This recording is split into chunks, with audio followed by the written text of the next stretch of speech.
Hello everyone, my name is Galactic, and I'm on a quest to be the very best Nuzlocker that no one ever was.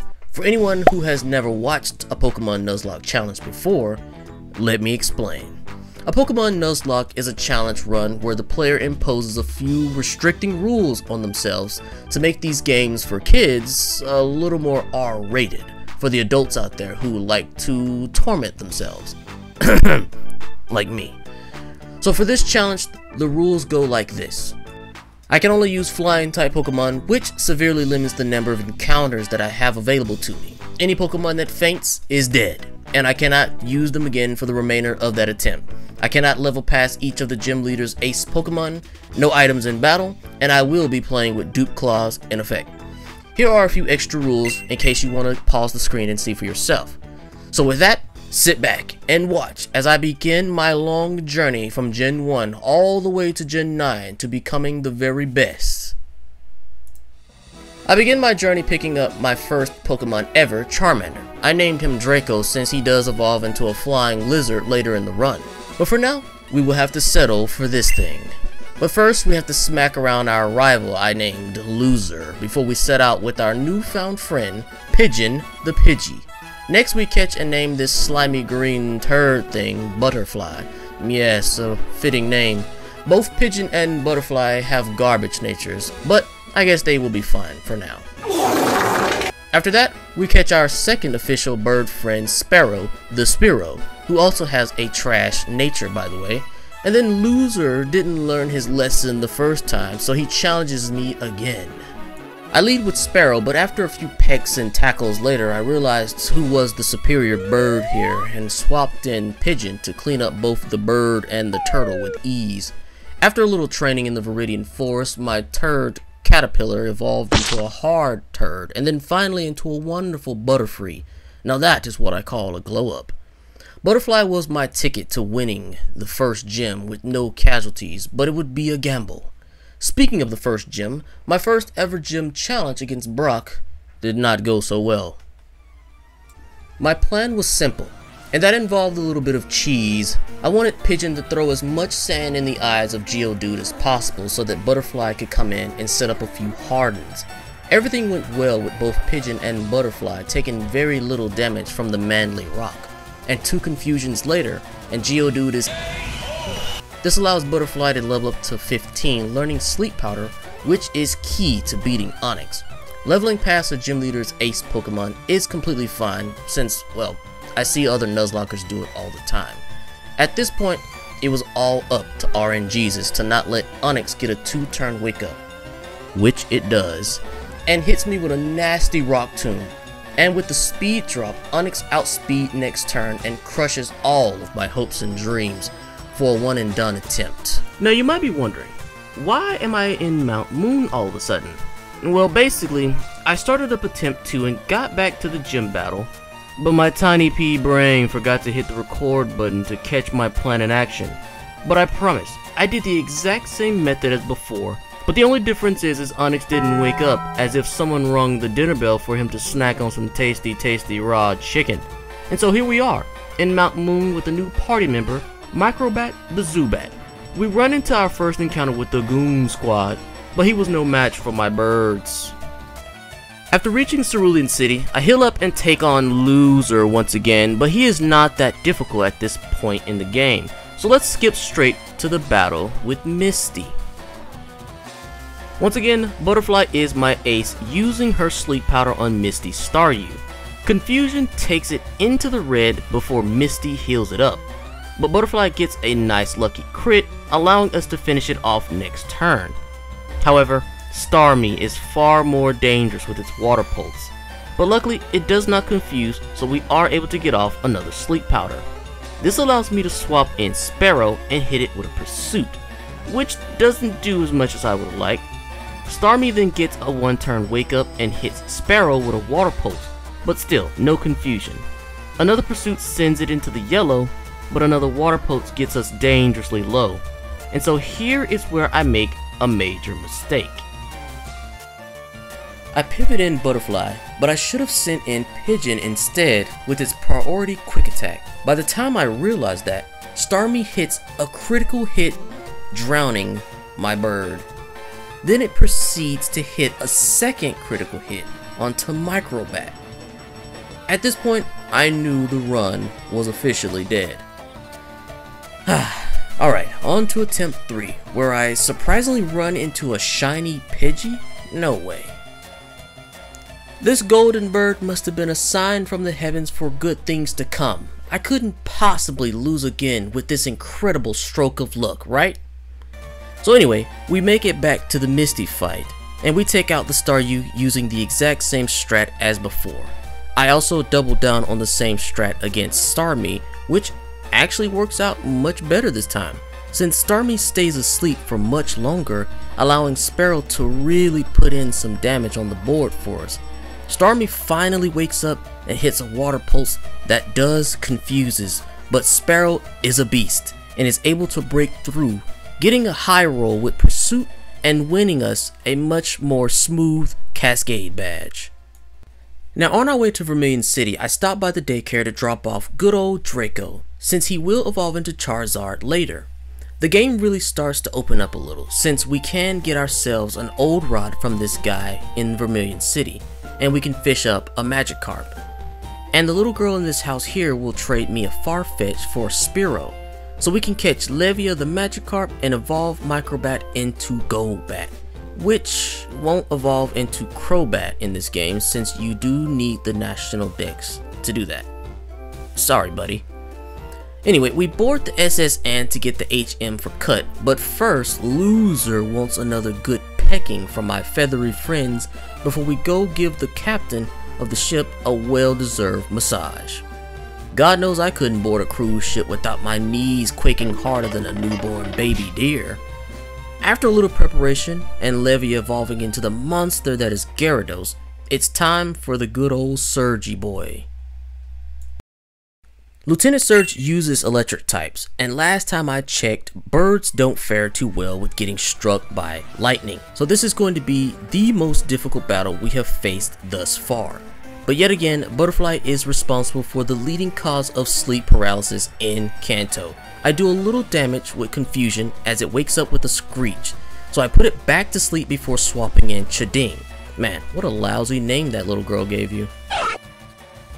But anyways, one cut puts the Voltorb out for good, but not before Voltorb gets a nasty shockwave in, followed by a sonic boom. Pikachu comes up next, so I swap in on another shockwave. I am able to get the flinch with Bite, so next turn a second Bite finishes it off, but not before we get paralyzed by Pikachu's static ability. Raichu is Surge's final Pokemon, and it is a speedy boy, so I have no choice but to let Chiding get fried by a shockwave here.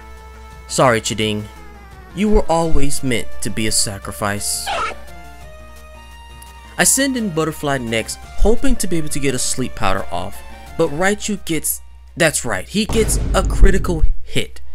And it was at this very moment that I realized that my luck had run out again.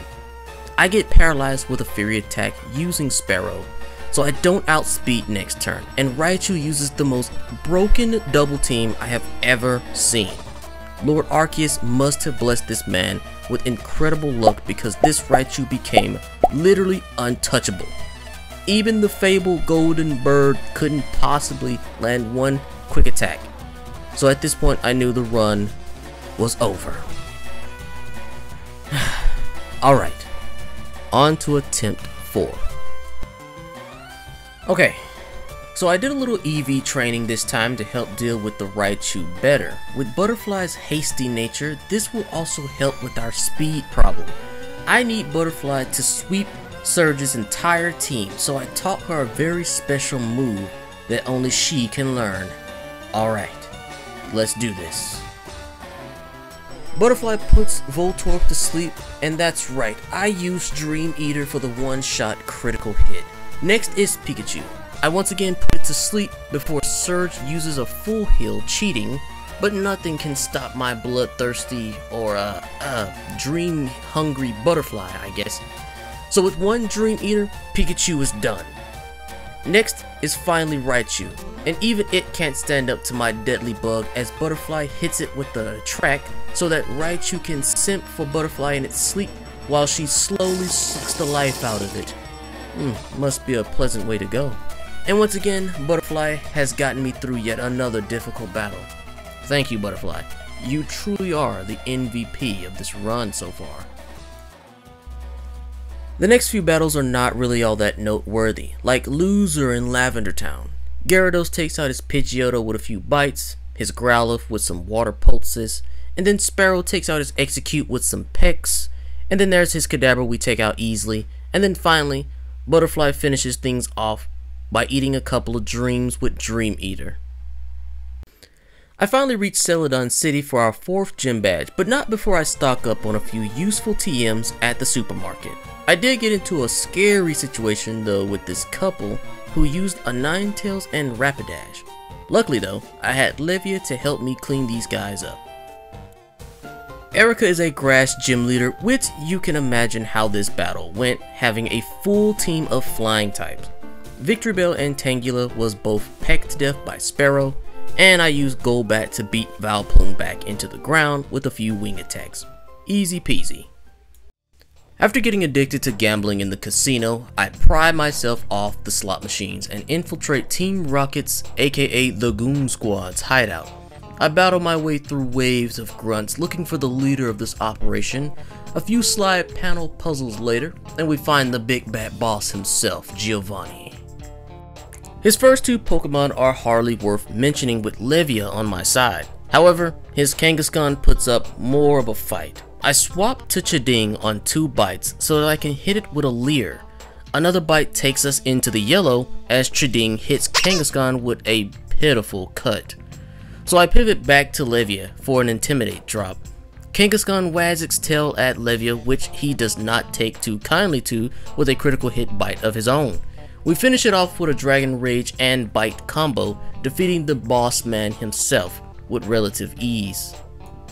I steal the Silph Scope from Giovanni and head up to the Pokemon Tower back in Lavender Town before running into... No. It can't be. It can't be!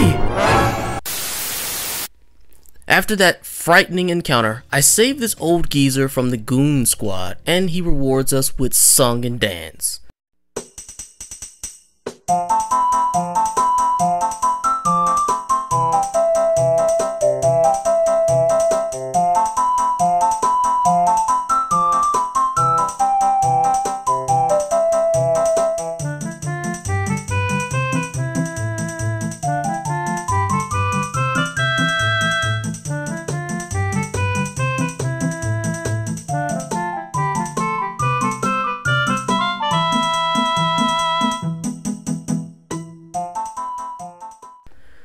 Snorlax must not have liked that beat, so we beat Snorlax back to sleep and we toss him into the ocean and continue to Fuchsia City for our next encounter. I catch Locust the Scyther in the Safari Zone, then I return this old guy's golden teeth back to him, and then he popped them into his mouth? Sir, do you know where those things have been, you filthy, filthy dog, you? Speaking of strange old men, I returned to the daycare center to pick up Draco. That's right, it was time for my man to grow up fast from a baby lizard to an adult lizard who has to pay taxes. I also took this moment to evolve Pigeon into Pidgeot to increase our firepower against the Goon Squad.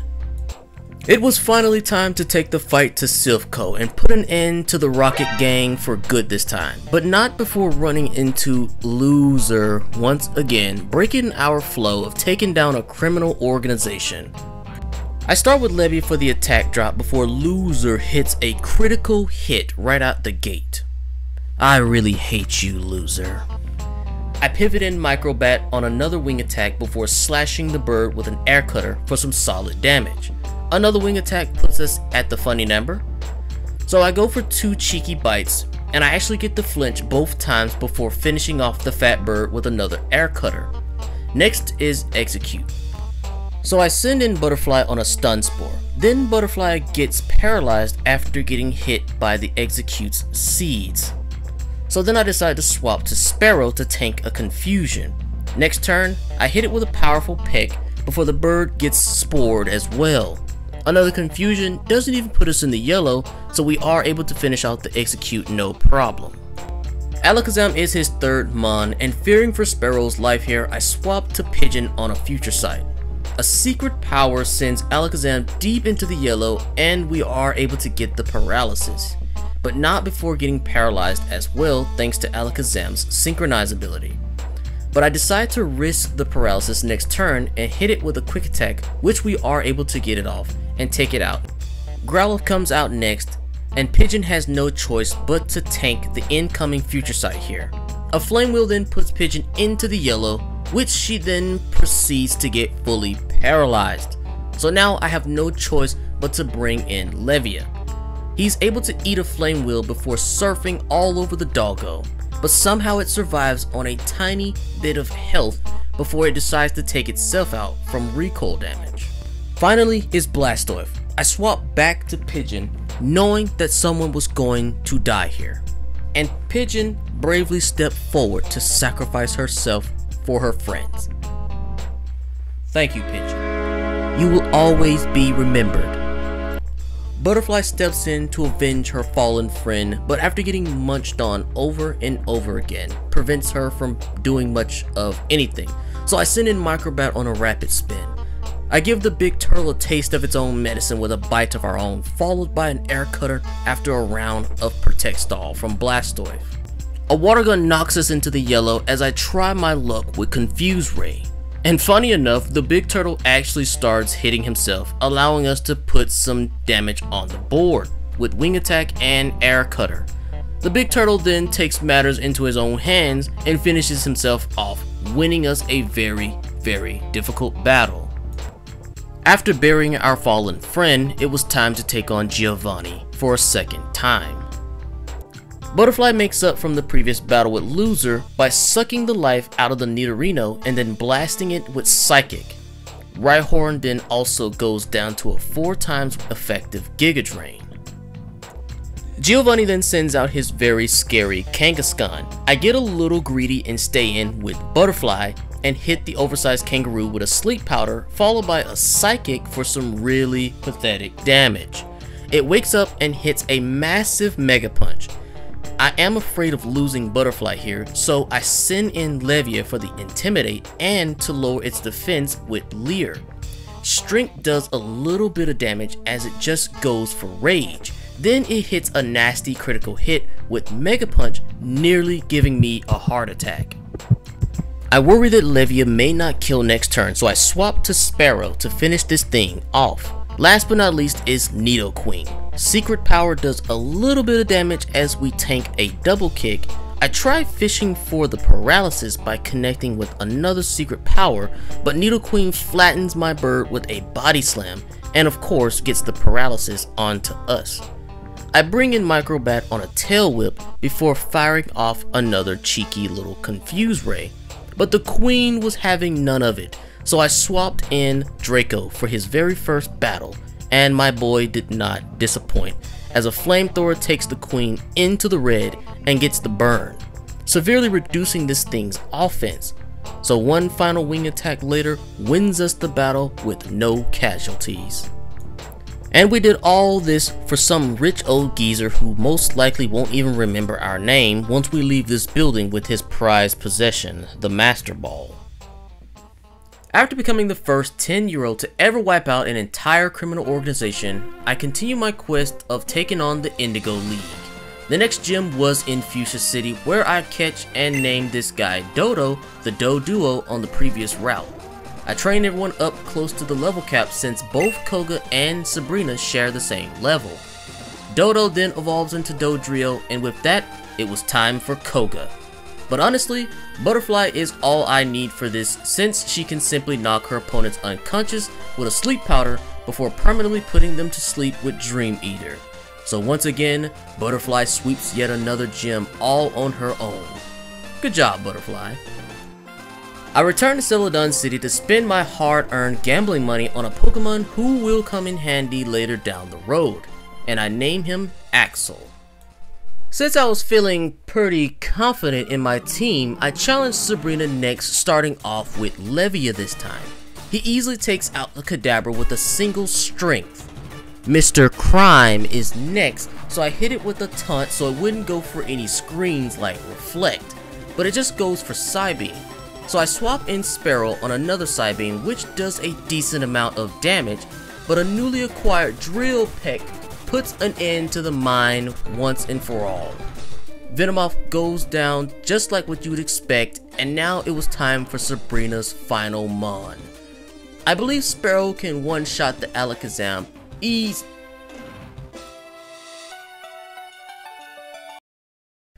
No, Sparrow, why did I believe in you?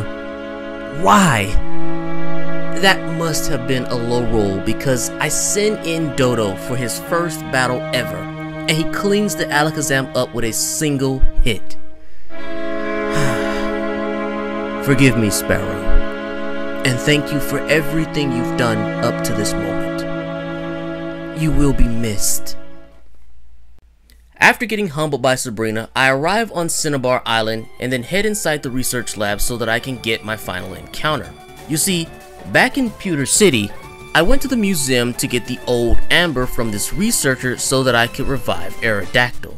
While I wait, I headed to the next gym to get the 7th gym back. Wait, it's locked?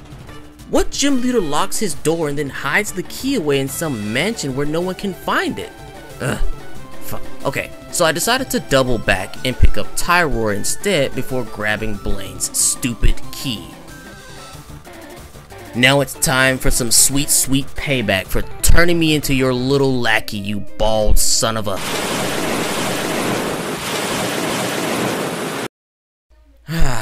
I feel better now. Wait, now Bill wants me to run some errands for him too? God, fine. So Bill whisks me away to the Tri-Owls where I run a few errands for him as well, before it's time to take on the big bad boss one final time.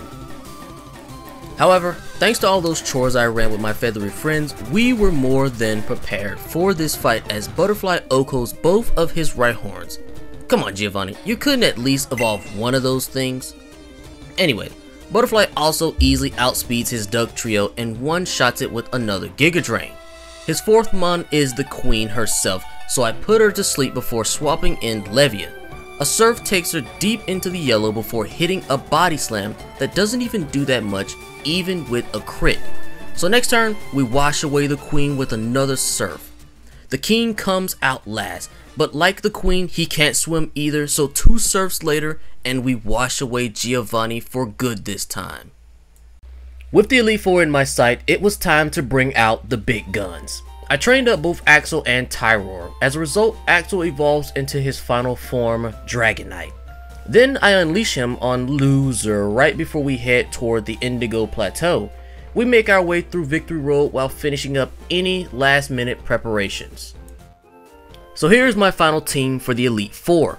We have Levia with the Mystic Water equipped with the moves Surf, Thunder, Rain Dance, and Dragon Dance. Tyroar with Aerial Ace, Ancient Power, Bite, and Steel Wing. Draco has Flamethrower, Brick Break, Wing Attack, and Sunny Day. Butterfly with Silver Wind, Dream Eater, Giga Drain, and Sleep Powder. Microbat has Air Cutter, Wing Attack, Toxic, and Bite. And finally, Axel with Dragon Claw, Ice Beam, Earthquake, and Thunderbolt. With that, it was time for the Elite Four gauntlet, starting with Lorelei. She leads with Dugong, so I start with Levia by firing off a Thunder since I know Lorelei likes setting up the hail. We fall short from taking it out with a crit while she sets up a safeguard instead. She then heals next turn while I set up the rain, then followed by another Thunder. Dugong then sets up the hail. So we go back and forth setting the rain and hail up while trading blows here and there before we are able to swing the tide in our favor with a Surf, taking it out. Cloyster comes out next with a Protect, which allows Levia to set the rain back up again. Thunder then nearly takes out the Cloyster as Lorelei continues with the Weather Wars. So then I set the rain up yet again, and then we were able to finish off the Clam with a Surf. Slowbro comes in on a Thunder, not even taking it into the yellow as it makes my boy sleepy with a yawn. So I pivot around to get Levia back out on the field to hit yet another Thunder, getting the kill on the Slowbro. Jinx is next, so I swap in Draco. but my man just couldn't handle those luscious sweet lips from Jinx and falls asleep to a lovely kiss. I decide to send in Butterfly on an attract. However, Butterfly is a female, so attract does nothing. Butterfly does her thing then with Sleep Powder and a Silver Wind combo. After another round of a full restore, we take out the Jinx with a couple more Silver Winds. Finally is Lapras, which we take a risk by staying in and using a Sleep and Giga Draining combo until the Lapras finally goes down, winning our very first battle in the Elite Four. Second on the list is Bruno, who is easily handled by Butterfly alone using her famous combo of Sleep Paralysis and Dream Eating. Third is Professor Oak's Old Flame Agatha. Butterfly is able to take the Gengar into the red with a Dream Eater, but a Confused Ray forces me to switch in Microbat as she heals up her Gengar. A Bite does over half, but another Confused Ray forces me out again into Tyroar on a double team, which is perfect since Aerial Ace can't miss. Arbok is her third mon, so I send in Axel on a Screech, which allows him to hit a powerful Earthquake for the one-shot. Golbat goes down next with a super effective Thunderbolt. Man, those special attack EVs coming in handy here. Her second Gengar puts up much more of a fight, starting with a nasty Sludge Bomb after tanking a Dragon Claw. The Citrus Berry then makes it impossible to finish off with another one, so I swap Microbat in on a Hypnosis. I stay in to see what the Gengar would do as it hits me with a Shadow Ball, dealing some pretty gnarly damage and gets the special defense drop. So I bring Draco out on a critical hit Shadow Ball since I know it wouldn't go for another Hypnosis. Draco then engulfs the ghost in flames, taking it out before finishing off her last Pokemon, Hunter, winning us the battle. Lance is the penultimate boss, but with Axel on my side, this battle is a cakewalk. We take out his first 3 Pokemon with a series of Thunderbolt and Ice Beams. His Dragonite actually survives a 4-time super effective Ice Beam and claps back with a deadly Outrage. Lucky for us, it didn't crit, so we are able to cut it down with a Dragon Claw. His final Pokemon is another non-dragon Aerodactyl, so I send out Levia for the attack drop. But this thing is incredibly fast, so we have to tank 2 ancient powers before drowning the prehistoric bird with a Surf. Finally, it was time for the last showdown with Loser. It was time to show this man why his parents didn't love him and named him Loser.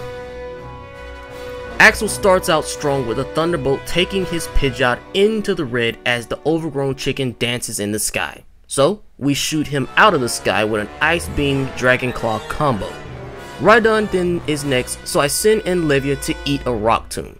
The Intimidate helps mitigate the damage a little, so Levia submerges the Rockman with a Surf. The scariest Pokemon on his team is no doubt Alakazam. I decide that Microbat served her purpose, so I send her in on a Psychic. That she somehow survives? Alakazam is gracious enough to allow us to do some damage with Bite as it uses Future Sight. Then for some reason it decides to use Future Sight again after getting healed. So Microbat is able to get off a wing attack, taking it back down into the yellow. However, the Future Sight finally comes in and claims the life of another winged comrade. Microbat, your sacrifice will not be in vain. I bring out my fastest mon to finish this thing off before it sets up anything else on my team. Next is the beefy Turtle Boy, so I send in Levia on a Hydro Pump. I make a very bad call by sending in Draco, thinking it wouldn't go for another Hydro Pump since it wasn't very effective on Levia. But how wrong I was. Forgive me, Draco. You did not deserve to die here like that. So I bring in Axel, and I start firing off Thunderbolts, not giving the big turtle time to catch its breath. 2 bolts later, and the turtle is history. Arcanine is his 5th mon, so I take advantage of the rain that Blastoise set up the previous turn with a Surf from Levia after tanking an extreme speed. After surfing all over the dog several times because of the Loser's desperate attempt to keep his dog from drowning, we are finally able to put it out of its misery with one last surf. His final Pokemon is Executor, so I bring in the MVP of the run to strut her stuff one final time. Giga Drain does baby damage on the switch in, allowing Butterfly to put it to sleep before unleashing a 4 times effective Silver Wind. The Eggman wakes up and tries to put Butterfly to sleep, but fool! Imagine not having compound eyes, yes, and just like that, Butterfly dabs on the eggplant with one last Silver Wind, winning us the battle and becoming the Indigo League champion. Take that, loser. Your reign as champion was very short-lived. To be honest, Generation 1 had some decent variety of flying types that I didn't even think about until I did the research. But I said it before, Butterfly was truly the MVP of this journey. Without her, the early game would have been nearly impossible to get through. And with that, the first chapter of my story of becoming the very best Nuzlocker draws to a close. If you liked the video, please consider hitting that like button and subscribe to the channel. Also, leave a comment down below giving me your thoughts about the Nuzlocke. It helps me out to grow the channel one subscriber at a time, and I appreciate any kind of engagement. Thanks again, and I'll see you guys next time.